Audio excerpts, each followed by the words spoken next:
I was intending doing a video today covering some of the new features of the most recent firmware update for the Rane 4 controller. And then last night, Engine DJ dropped 4.0, and although there's not a wealth of features included, there's some real good quality of life improvements in terms of the user interface and a few other bits and pieces. So this video is now a 2-in-1. We'll start off here at the Rane 4. So if you're considering buying one of these units or you already own one, you haven't seen any other videos or know anything about the Rane 4 firmware update, then this part of the video is for you. And if you already own Denon DJ or Newmark standalone hardware running the Engine OS, then feel free to skip ahead to the part of the video where I'm focusing on those units as opposed to the Rane.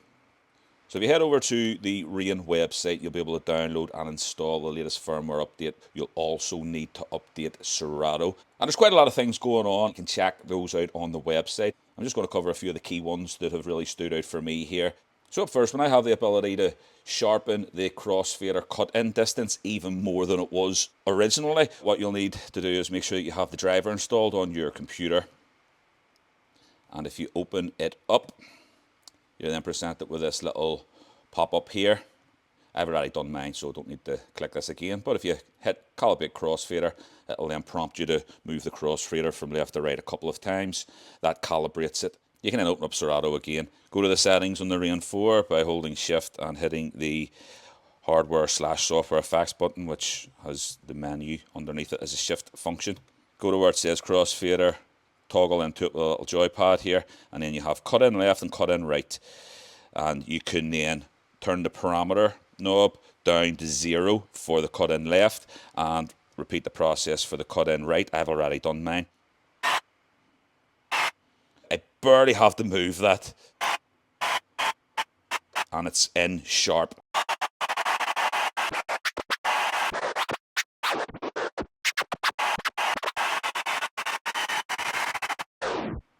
Awesome. So the next feature we're going to talk about here that I've really liked seeing being implemented is the ability to send the BPM from one deck to another. At the minute here I'm playing at 120.0, and I have a little acapella vocal snippet thing loaded up here. I have matched it in time, but as you'll be aware, when you're using vocal samples and things, the BPM isn't true to what it actually is. So I get the readout here of 141 BPM, but it's not. I have this matched to 120. So if I apply an effect to this vocal while it's playing over the top of this track at 120 BPM, the effect is out of time. So let's take a listen to that.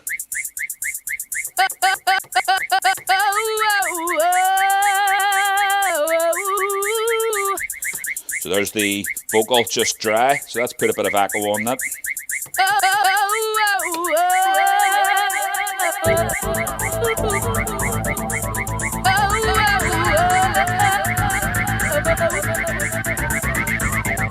Doesn't sound really bad. However, with the joystick, make sure you're highlighted on the BPM that you want to transfer to the other side. So down here in the little window it says 120 on the right and it says 141 on the left, which is the BPM readings I have here in the displays. So I'm toggled over to the right, highlighted on the 120. If I press and hold shift and tap to the left, that has now transferred this BPM over to here. So it still says 141 BPM up here, but the actual effects themselves are now matched at 120 and 120. So if I do the same thing again and add that echo and cut it in, the time divisions will stay in sync with the track that I'm actually playing.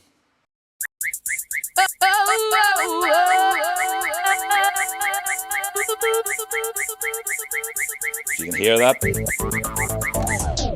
So that's an excellent little update there, and if we want to get back out of it and reset the effects back down to their original BPM value, just press and hold the top button when you're highlighted on the one that you want to reset back to what it reads up here.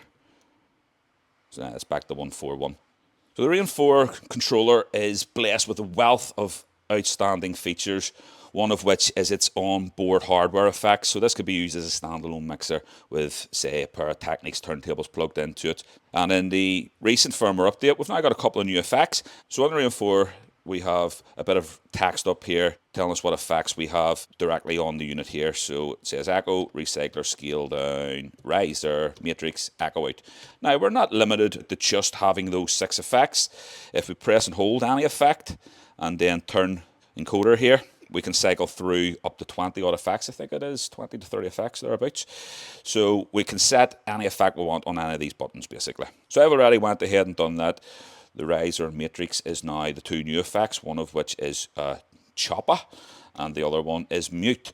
And the chopper is scratch territory, 8 different sort of presets of different types of scratch sounds. So if you don't have the skill set to be able to scratch yourself, you can now get away with it a little bit inside of the effects here. So I'll just set the effect on deck 1, which is where I've got the crowd noise. Just here. And then I'll toggle it on.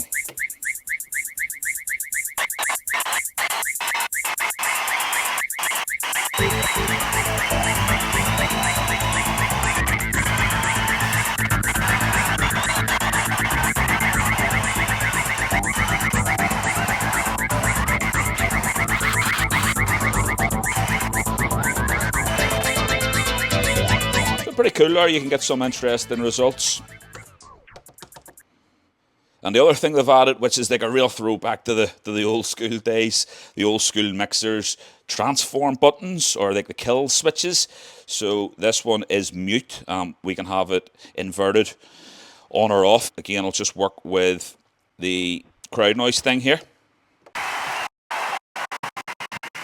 So effectively it's mimicking what we would do down here with a crossfader. But if you're not a sort of crossfader kind of person, you can now do it up here with the paddles, and they're extremely responsive.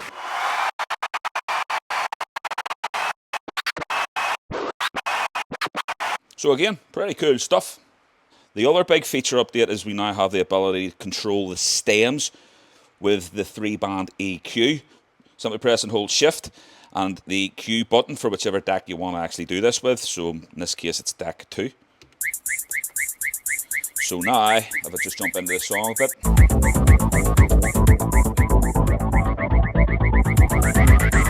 And that's me just taking out the drums with the low EQ knob here. So really nice, another way to just get around using the excellent stems capabilities of this unit and Serato. Okay, so if you're still around for the video, this is the part for the Engine OS Denon DJ Newmark standalone people. Let's check it out. Okay, so I'm over here on the Denon DJ Prime 4 Plus, and we're looking at the update 4.0. This is available to all Engine OS users, even if you're rolling with a discontinued unit like the Prime 2 or the Prime 4. And even if you own players as old as the SC5000 and 5000M, which is great from the guys at the music, still supporting that older equipment with the fresher updates that new users can benefit from. Like I mentioned at the beginning of the video, we're not talking about specific features. It's more about the user interface, and things have been tidied up and made a lot slicker looking. And that does sort of bleed into your workflow because it's a lot smoother and more streamlined now. One of the biggest differences is the jet black background. So all the icons and your track text, it just all pops and really comes through a lot more. Taking a look at a few of the things that we can now do. In layout, we have 3 view modes, and we can customize those to our liking. I've went ahead and set a few different ones up here. So view mode 1, nice and simple. 2 decks, 2 waveforms, vertical waveform orientation. I don't want to see performance pads, and I don't want to see performance library. In view 2, we're going to be looking at 4 decks, 4 waveforms, horizontal waveform orientation, still no performance pads or performance library. And in view 3, pretty much everything all on the screen at the same time. 4 decks, 4 waveforms, horizontal waveform orientation, performance pads and library, both showing on screen. And they've really utilised the space well. If I stay in this playlist here, tap into it, it now opens up the screen, expands it. We can see a lot more of the track information and even the waveforms of the tracks and the cue points we have set and the loops. It's a really nice touch there.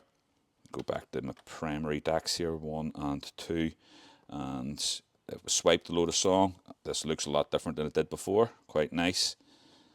And let's just grab something else. That'll do. So, as basic as it comes, 2 overview waveforms and the tracks I have loaded. So I'll just play both of them here. And we can still obviously pinch in if you want to see a little bit more of the beats, the transients of what's going on with the track. Press and hold shift and view, jump to view mode 2 that I have saved. So now we're on a horizontal waveform and we can see up to 4 decks. So let's go ahead and load a couple of other tunes on the decks 3 and 4 quickly.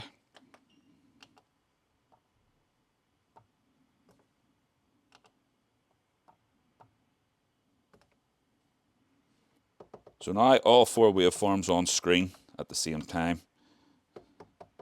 And we can go ahead and line them all up nicely. And the last view mode I have saved is the most busy one, but it still looks great. Let's check this out. Shift and view again.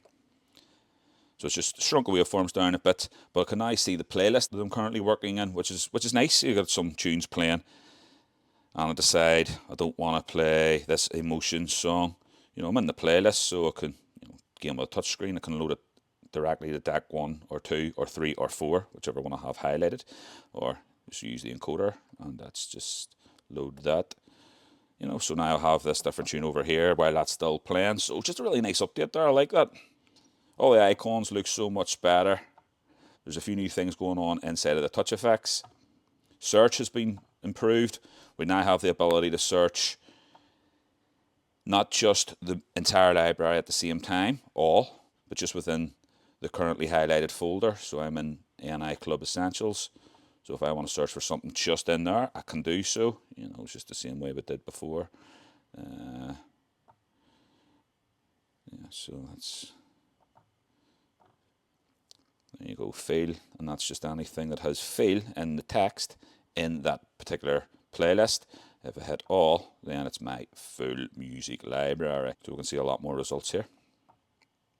Something so simple, but I've been wanting this for years. We now have the ability to eject loaded songs. Press and hold shift and tap the load button for the particular song you want to eject. Done. Gone.